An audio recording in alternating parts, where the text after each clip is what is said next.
Namaste, Adab, Sat Sri Akal, good evening.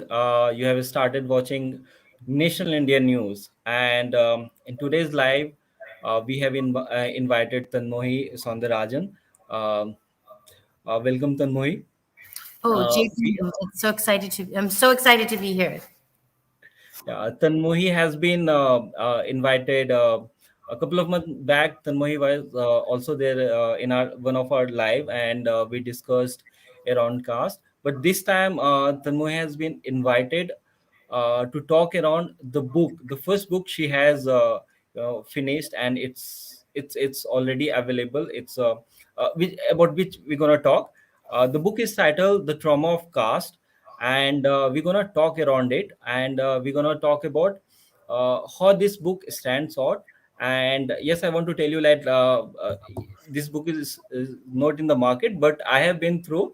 Thanks to Tanmohi, I got my copy, so I have been through the book, and based on that, we are doing these conversations, and so it's and those who don't are not aware of, like, Tanmohi's work, and not aware of what she has been doing. So let me give you a brief introduction about Tanmohi. So Tanmohi is a Bahujan activist. She is based in America. She is a community organizer, technologist, and theorist. And most of you know her work through uh, the Equality Labs, which has been doing incredible work around raising awareness around caste, and it has been documenting and collecting data and presenting reports based on that. So it's a right group. It's a right, or it's a Bahujan. You can say it's the largest Dalits civil rights organization working to empower caste oppressed people in the US and the globally. It has been a popular platforms where you can find a number of insightful perspective around caste, and the operations, and also beyond that you can also see lot many meaningful discussions. So, Tanmohi previously co-founded Third World Majority. It's an international media training organization and collective. So it's a brief, you know, info about Tanmohi, but her work is her precedes, exceeds what we have, what I've just said. She has been very popular on social media. She is on Twitter, Instagram with a name like Dalit Diva, which I know. I didn't know about Tanmohi Soundarajan, but I was aware of Dalit Diva and been following her. So it's really nice to have you, Tanmohi. Oh, I'm so glad to be here. I'm really sorry for the long yes descriptions, or the P2C, whatever you say. But I won't drag the conversation. I won't drag my words, but I'll just ask you the first question. That you have been in the field of activism for so long, and you have been writing. You have been featured in different platforms.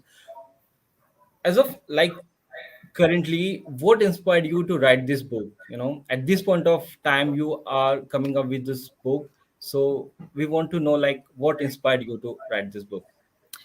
Well, I think that, I felt that I wanted to do deeper thinking about some of the challenges that we're facing as Bahujan peoples.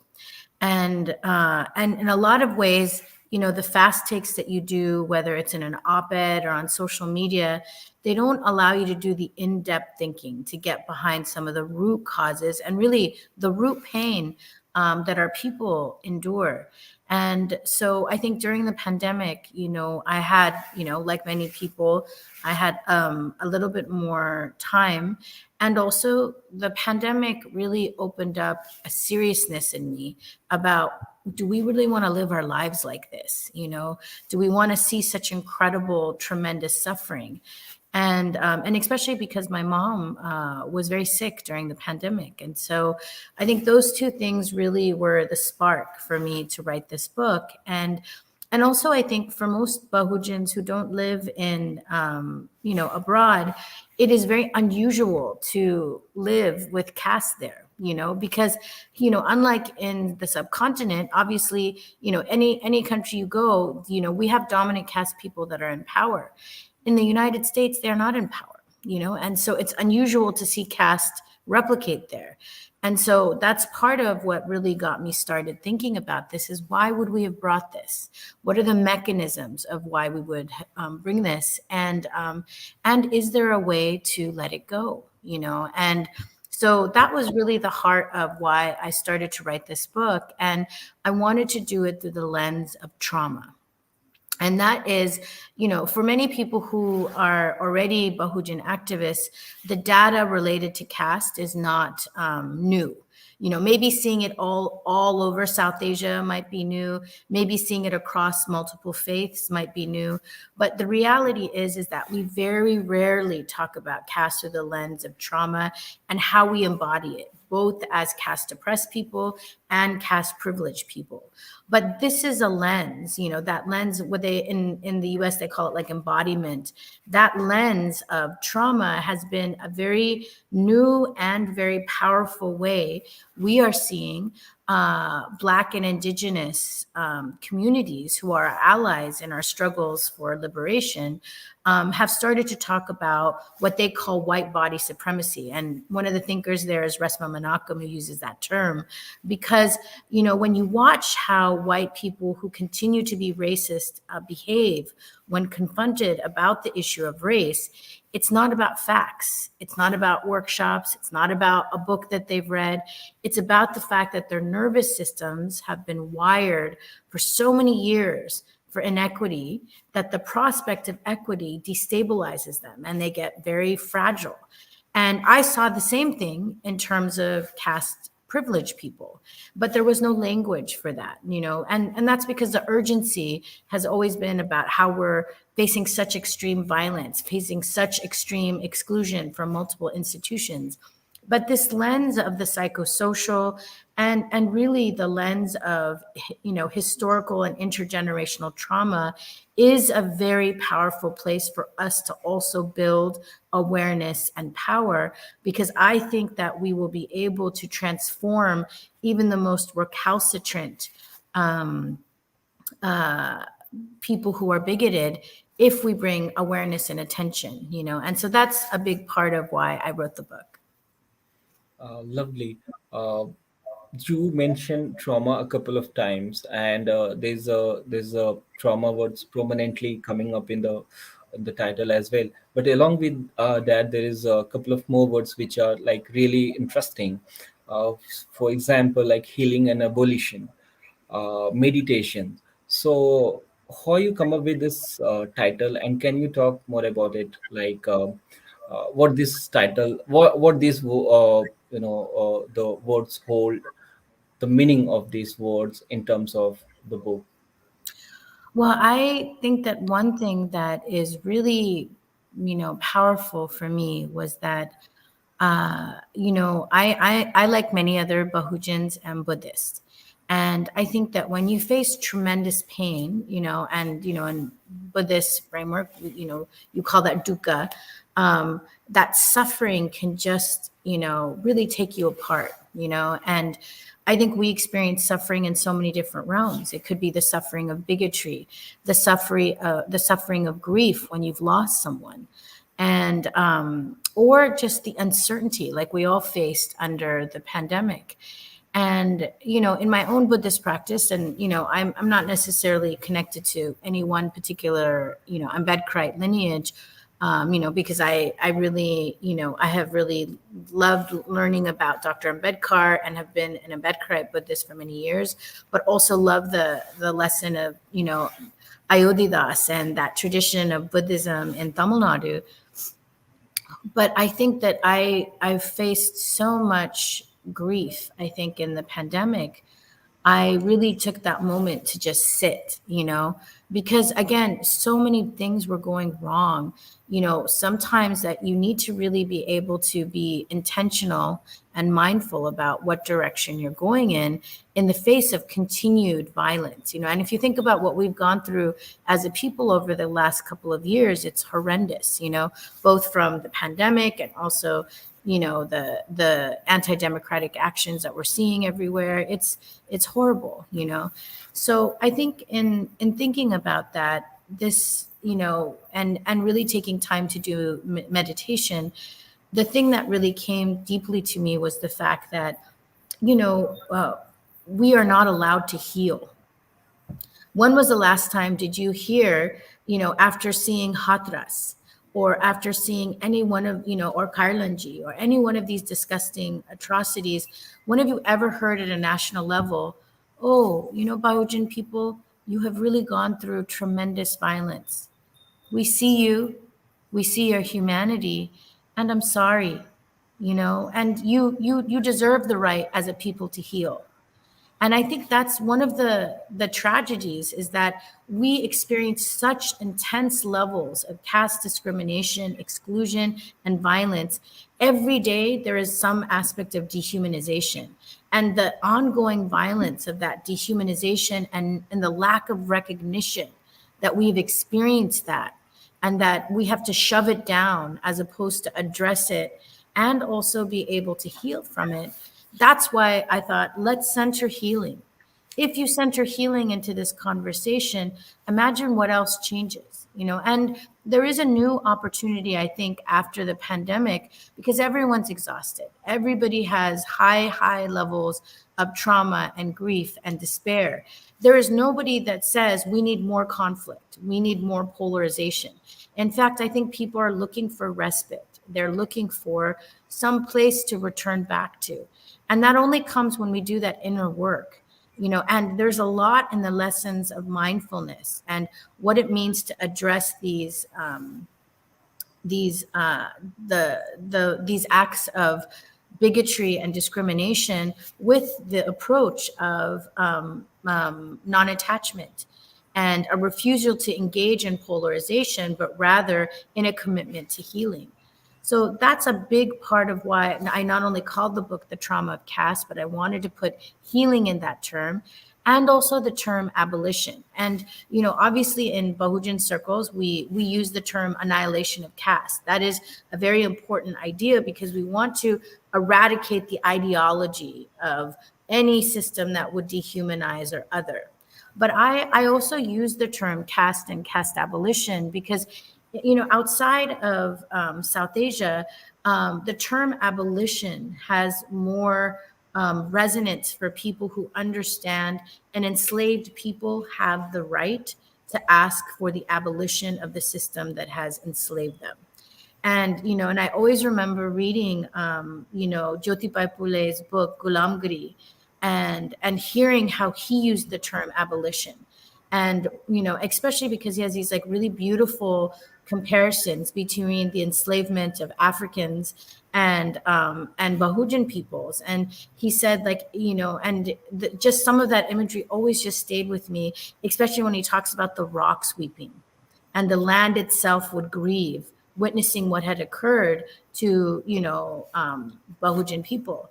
And so it is an apt term to ask for the abolition of caste, because it is a system that has dehumanized us, degraded us, but degraded also those who inflict it on people, because you can't dehumanize other people without being dehumanized themselves. But also, it is also to force Savarnas to acknowledge that there was enslavement at the heart of caste, because that is something that they are in deep denial of. But as we know, many Bahujan communities across the subcontinent have historically been enslaved by other castes, as well as are continued in modern acts of slavery like bondage and what have you. So it is an important term, I think, to kind of, put this. This isn't like about hurt feelings. This isn't just about, one-off atrocities. This is about a system of degradation, enslavement, and systemic exclusion that must be addressed. You have given a very interesting perspective about the book and what readers can find in it. But still, continuing the same conversation, I would like to understand from you that why this book is a must read. I know that this question is like a very direct and a very like a classical type of questions, but I still because you have mentioned a lot around you know uh, the prospect, the abolitions you have described, why you put the abolitions. So and I have read the book, so I know that there's a lot of conversations around healing. It's not just in the title, but you can find the book. So if you have to say to your readers, why they should read this book, then what would be your answer? Well, I think that, I wrote this book because it's a book I wish I had to help me understand my own grief about caste, and to also know that there was a path forward away from the violence. And for many Bahujan people, we are courageous. We take some of the most difficult jobs and still try to find a way to support our families, and do so even as the world, tries to strip us of our dignity. That said, even late at night, there is grief. And I think that I wrote this book to say the acknowledgement of grief is the first step in order to be able to heal from it. And one of the challenges I think that we face as a community is that, a lot of times, like if you're facing violence, the response is, oh, I'll just remove myself from violence. But actually, we are in a situation where we are facing violence, and our only choice might be to attenuate or to address the signal of violence, because we cannot remove ourselves from those conditions. And so some of what this book is written about is to create a pathway for people to be self-reflective, to practice new tools in terms of how to engage differently in intercaste dynamics, and also to think deeply about how we might envision a future without caste. And all through a lens that is explicitly, Bahujan and feminist. And that to me is very powerful, because I don't think that we have had many books that do that in this way. And I don't, it was never written to be a book that's like, this is the book about caste. This is like my humble contribution to the conversation, but it's one that I hope will bring some ease to people's hearts. And one idea that I thought was really powerful for me as I was writing it was, there is an indigenous scholar named Eduardo Duran, who is part of a whole bunch of other indigenous scholars in North America, who are looking at what happened to indigenous people there under white colonialism as intergenerational harm. And in fact, they use this term called the soul wound, because a lot of times, like when you see indigenous people coming in through their clinical practice, they might be struggling with substance abuse, or they might have depression or suicidal ideation. And what clinicians like, Eduardo Duran and Maria Braveheart were seeing was that it wasn't just about them, this body, this instance. It was about a soul wound that went back around the generations of deprivation that came from indigenous genocide. And I think about that when I think about Rohit Femila, or I think about Payal Tadvi, or all of the people that we don't actually know or named because those families haven't shared what has happened. The wounds that we have as a community go back centuries. And part of our dehumanization is not to recognize the length of our violence that we faced, and also how much we have carried it. And there are many diseases that that are based out of somatic responses to caste stress. Things like heart disease and high blood pressure or diabetes.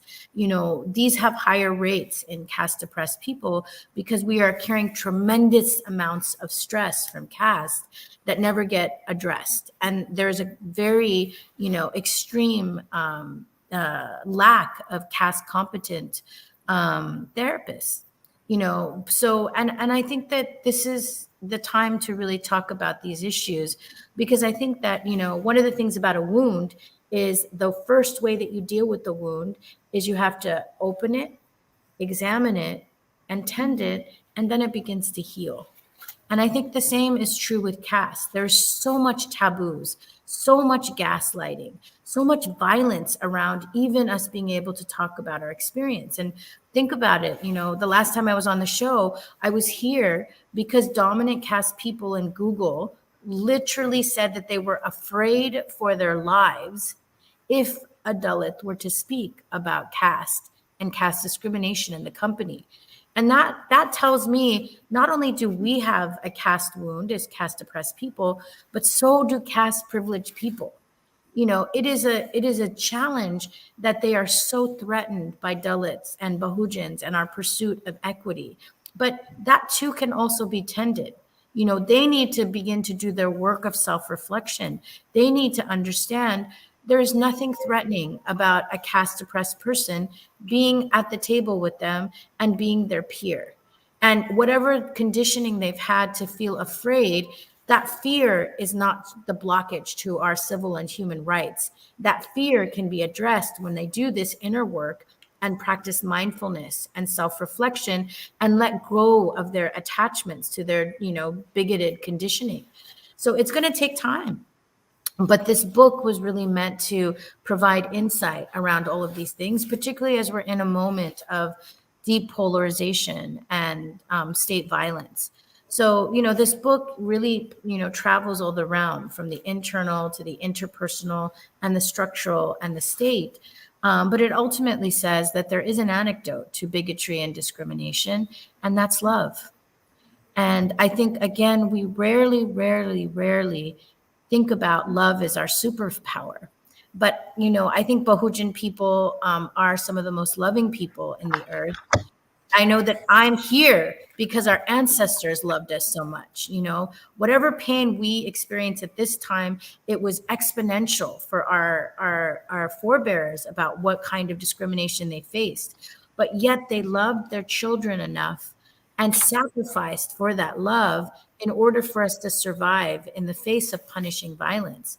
So that's why I always say, like, despite caste being one of the oldest systems in the world, I'm a result of 1,000 generations of love, and so are all Bahujan people, and that's our birthright that we can use to turn from this terrible moment in history, but also to claim our right for humanity. True that. So my favorite part from the book is there's this title you just mentioned about the love, and I really love the conclusion you wrote, and which is titled as "Love in the Time of Genocide." So that is my favorite in this book. I've been through the books, and I really like the conclusion. But you, as a writer of this book, you have been through quite a journey, and also as a reader I feel that this book is a complete journey. But I would like to understand from your point of view that throughout the book, what was the hardest thing to write in this to write? Yes. I think just writing itself was hard. I think, it's, many Bahujan people experience the levels of bigotry and gaslighting we face when we talk about these issues online. It's not a safe time to be candid about our experiences. So I think I faced a lot of trepidation around this. And also, I felt, there is, in no tradition are Bahujan women seen as people who can be experts about spirit, the body, and the direction of our people. But I think I wrote from this place of like very deep humility, and I thought about Dr. Ambedkar, I thought about Ayodhyadas, I thought about Matangi, that one of the first Bahujan Buddhist nuns, and I thought about the fact that I wasn't writing from a place of where I wanted to see myself as an expert. I was writing from a place to open. and let people proceed with their own inquiry. Because it was helpful for me to be able to think about things in these ways. And in creating that opening, I found ease, and I found possibility.